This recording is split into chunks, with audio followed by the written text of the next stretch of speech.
So I get asked a lot about my gauge setup. In this video, I'm going to show you how you can run my gauges. So of course you'll need the gauges and then the control unit. I'll link all those below.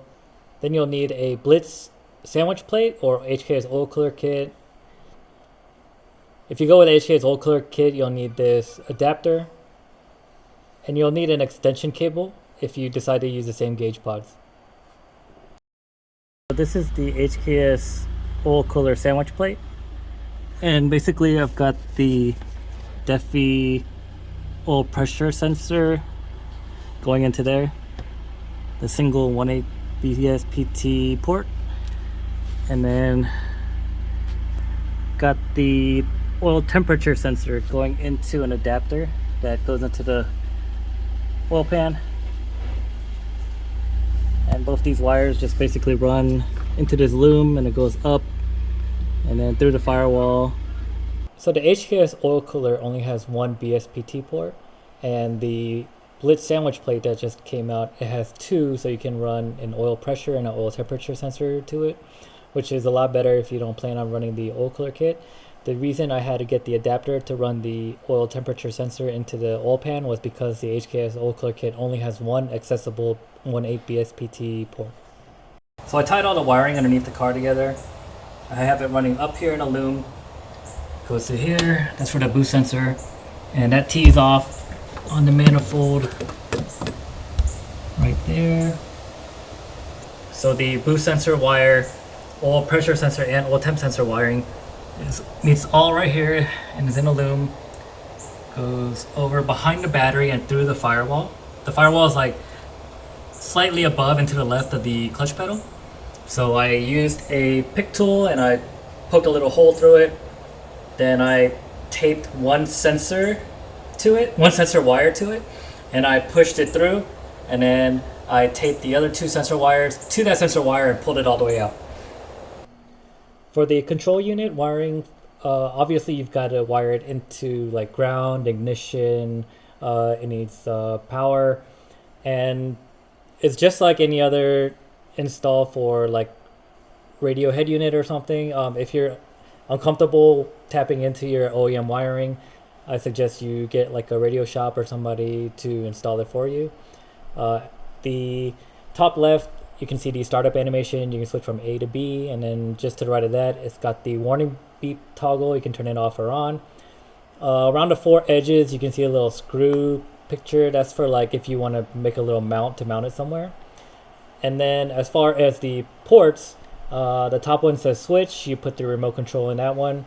Underneath that is all the gauge sensors, and you can't mess it up. Basically, the sensor will only plug into whatever it's made for. So after you run the wires through the firewall, if you got the oil temp, fuel pressure, water temp, boost, and you're not sure where it goes, it'll literally only go into one port.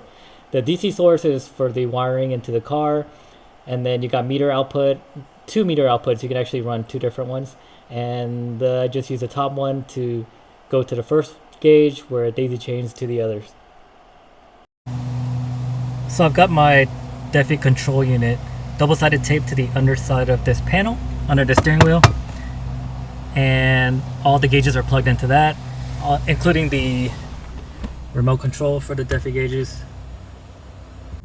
Fortunately for me, I removed the dash because I got the Alcantara wrap dash from Suede.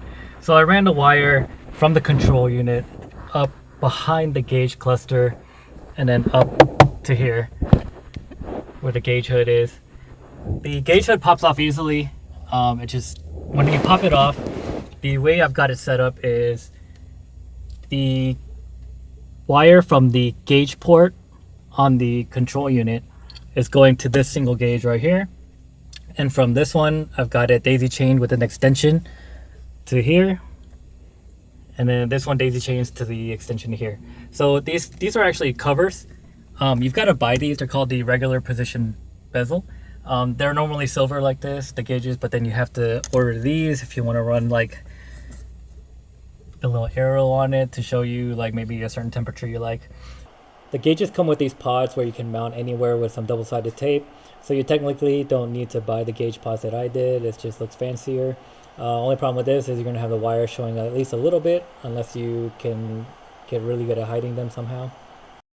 So these are the Seeker Type D gauge pods.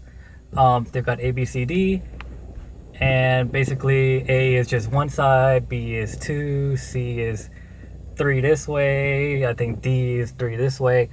And so they've got options for, like, you can actually run all 4 also. So yeah, they've got a lot of different options for the configuration. I'll link all that below. So when you guys are buying the gauges or the gauge pods, check the links below. They're my affiliate links for Blackhawk Japan. They're going to be like the best priced and also the fastest shipping. And on the back of the control unit, you'll see 2 settings for the startup, and basically it changes the startup animation for the gauges. I've got it set to the original one. It's my favorite.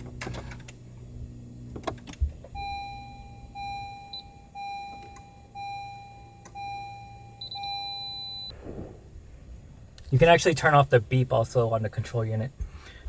Alright, let's talk about the remote control.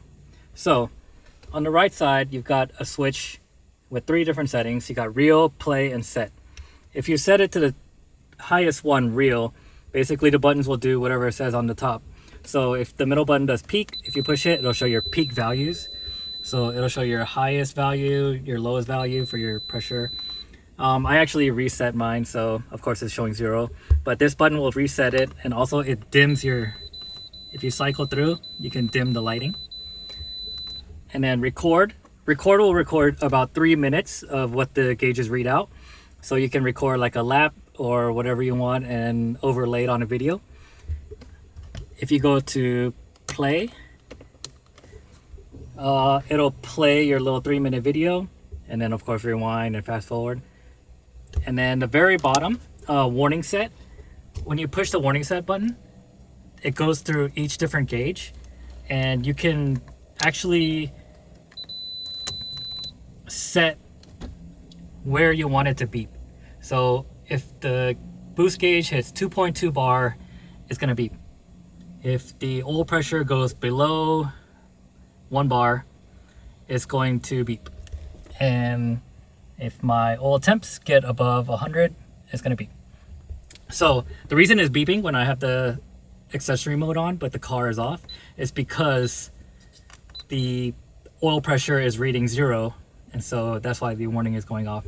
So the arrows on the side, you can go up and down. You can change when you want the boost one to go, and then you just can literally just move it out of play. And the warnings are set.